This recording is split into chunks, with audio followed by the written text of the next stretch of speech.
afternoon, Miss. Good afternoon, class.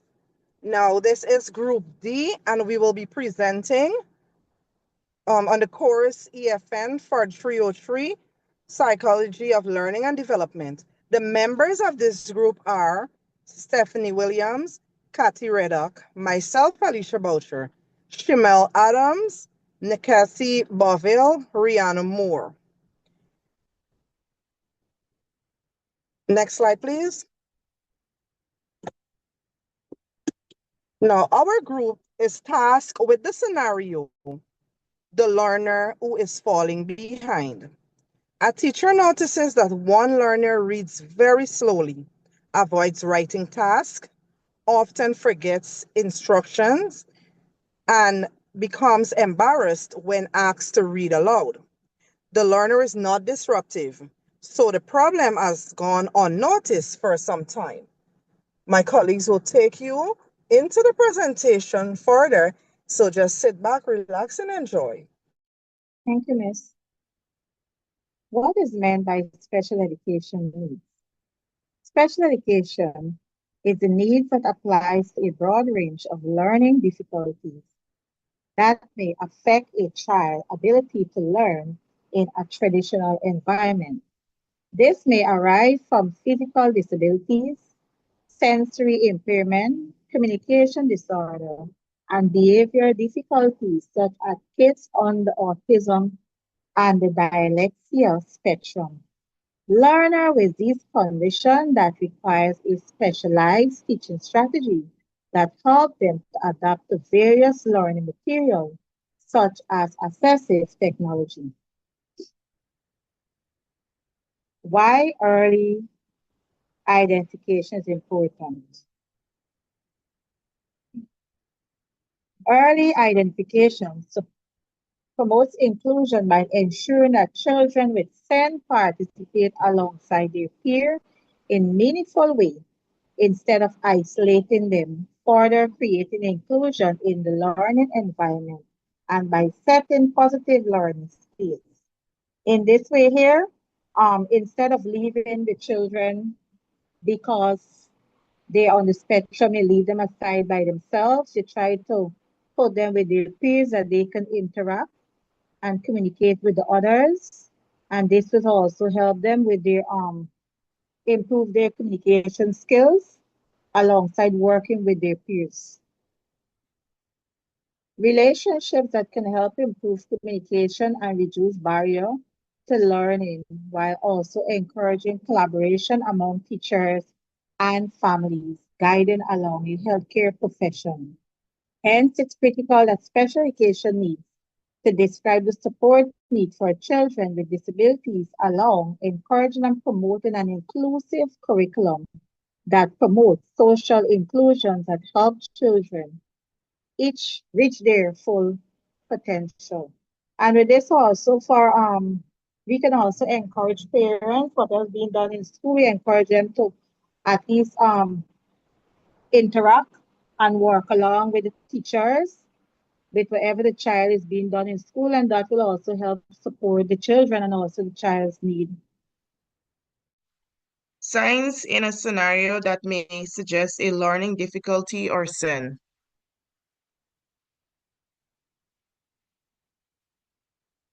Reads very slowly.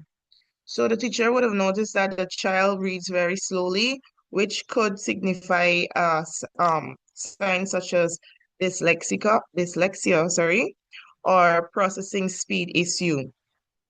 So this child might have slow decoding skills, making it difficult for him or her to read, because they're not sure how to blend letters to make sounds and understand each letter correctly to pronounce those words.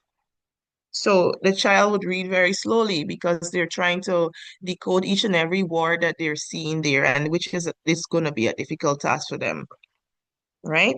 So secondly, the child avoids writing tasks. This clearly shows that the child probably has fine motor skill delay, right? And he or she might find it too difficult to write because it feels like a very challenging task. and they might get like sweaty fingers. The pencil might be slipping out of their hand every now and then. So it may also point to dysgraphia, spelling difficulties, and like I mentioned, poor fine motor skills. So the learner may feel anxious, right? Because looking around, the other children in the classroom might be writing but that child might be finding it difficulty to keep that pencil in his or her hand to continue writing, right? So thirdly, the child often forgets instruction, right? So forgetting instruction often could possibly mean that there's a working memory or attention difficulty, right? Like ADHD or auditory processing challenges. So the teacher might say, okay, children, form a line. And when you form the line, you're going to quietly come, you're going to do that, you're going to pick up this, and then you go back to this space and you sit and you wait for further instructions.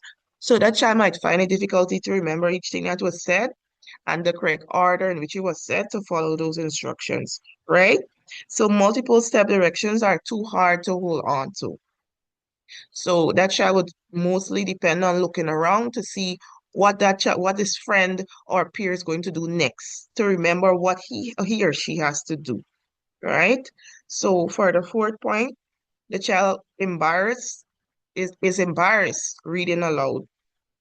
So, for example, the teacher asks this child to stand and please read the second line or read the second paragraph, right? The child may feel embarrassed because he or she already knows that I cannot read properly. So when teacher call on me to read, I'll get sweaty, I'll be afraid, and that child may already have a low self-esteem because of awareness of the difficulty for him or her to read, right? So learners with reading problems often feel ashamed and they try to hide it. So reading aloud in front of his peers and the teacher, that would be a very frightening state for that child. So for the fifth point, the child is quiet and not disruptive. So the problem definitely would go unnoticed because if the child was loud and outgoing and causing a issue with peers, making mischief, not sitting still in their seat, always out of their seat and trying to get something done at the next corner and not following instructions, you would definitely say to yourself, like, why this boy or this girl so disruptive and you're not listening or so? But this child is actually quiet and not disruptive. So the problem would definitely not be noticeable by teacher for some time. So the teacher now she would need to be actively observant of this learner, right? So to continue, how can this teacher collect classroom evidence without labeling or embarrassing the child? Next slide. So firstly, the teacher can compare with the class. Watch how the group generally responds, right? So the teacher would then give tasks to the classroom, and then she would look to see how this set of children are working compared to the child with the learning disorder, right? See where the gap is so she can get evidence to make her thorough observations and suggestions on how she could better assist this child in her classroom. Secondly, she can do everyday check-ins. Use normal classwork to quietly notice progression, right? So over time, she will track, with formative assessments and so on, she can track how this child is progressing, right? She could use quick exit tickets and mini quiz, right? She's doing this with the entire class, but she will put her focus on this child so that he can get the necessary assistance he needs in that classroom. So she can also watch and take notes, observe patiently over several days. The teacher could have a little notepad with jottings of the things that this child should know at his age and the specific evidence that would have collected about him not being able to read, decoding letters, and embarrassed to read, and also noticing that he does not disrupt the class. She can see how he would progress from there on, right? And The last one is to have one-on-one chats. So when the teacher sit quietly with his child and have a private conversation and ask questions like, I noticed that it takes a lot of effort for you to read when I ask you to read. And she can say like, why is that so? Can't you, aren't you seeing properly? Then she might ask the child, what can I help you with? Tell me what makes it difficulty for you to read, right? And so when a child responds to the teacher, she will definitely get a better understanding of what is it that makes him feel embarrassed to read, or why is it that he cannot write when he's asked to write and copyright and these things. So the teacher will definitely have the child feeling more seen in the classroom and less embarrassed because she knows what the difficulties are that he's facing, and she will have him, you know,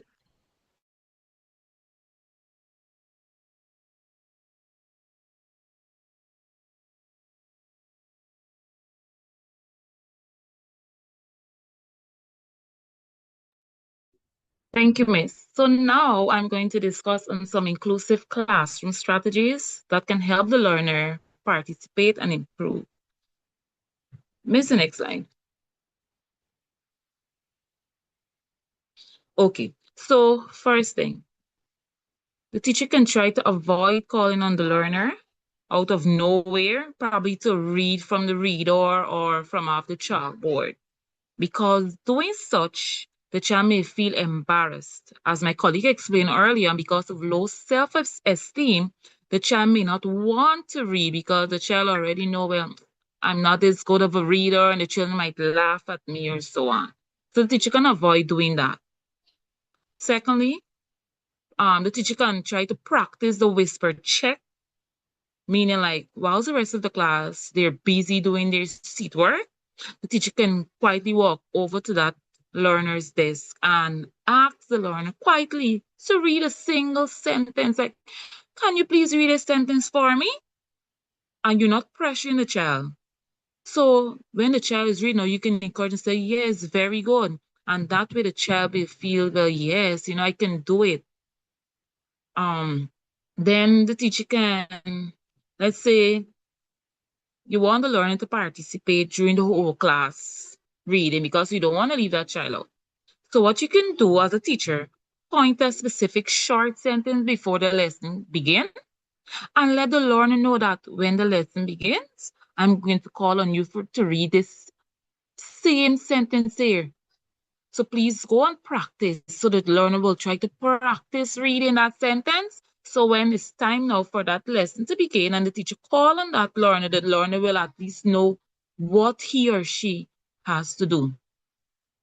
The learner will feel so good of him or herself that, yes, I can actually read, and the class can probably clap for him or her. That's going to give the learner kind of encouragement. Then the teacher can provide printed slips, or teacher can also dot the letters of the main framework in the learner's book and instruct him or her to trace over those dots. So let's say we have like science or social studies. We know that that's a lot of writing. So the teacher can like dot out the letters for the main part of the lesson and have the learner dot over those trace over those dots.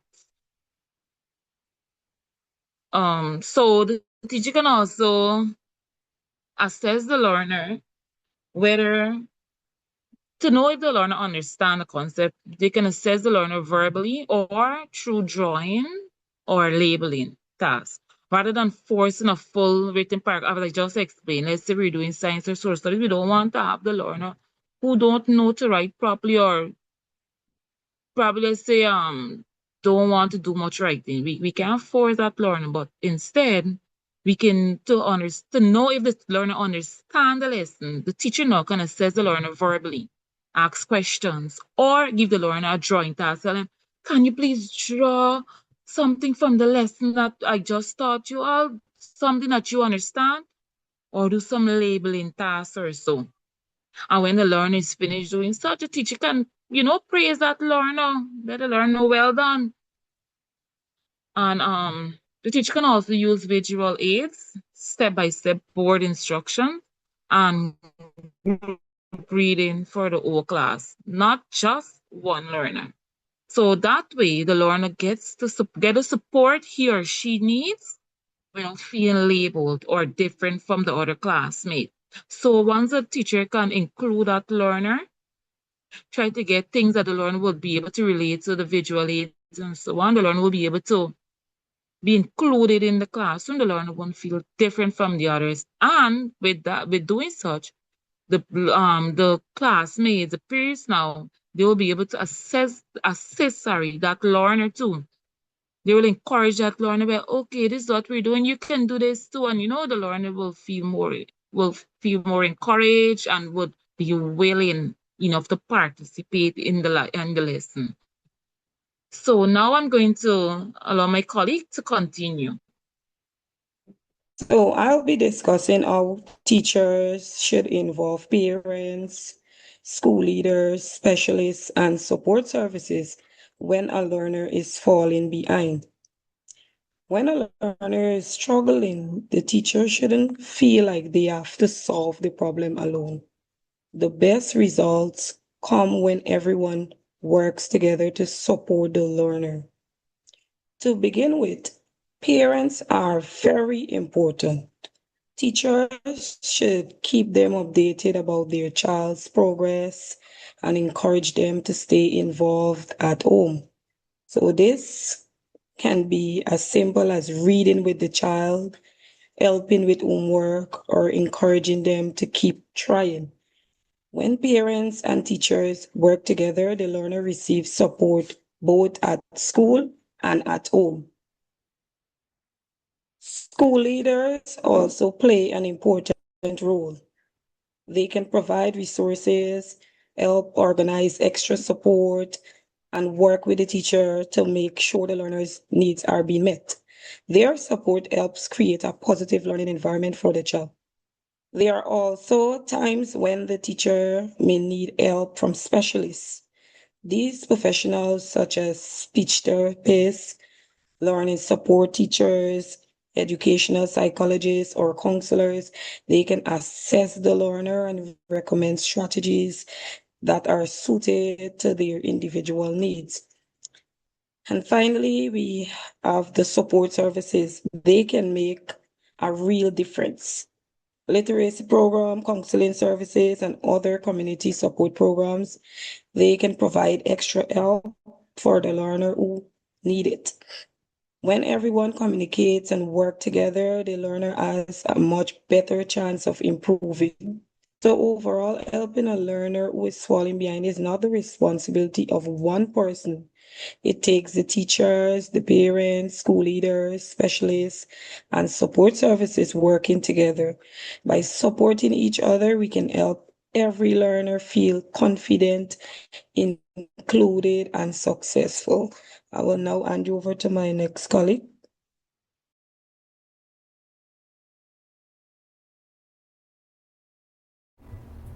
In conclusion, every learner deserves the opportunity to succeed. Now, by recognizing learning challenges early and working together as teachers, parents, school leaders, and specialists, we can create an inclusive environment where every child feels valued, supported, and capable of reaching their full potential. Now, when we work as a team, we ensure that no learner is left behind. And this has brought us to the end of our presentation. Feel free to ask any questions.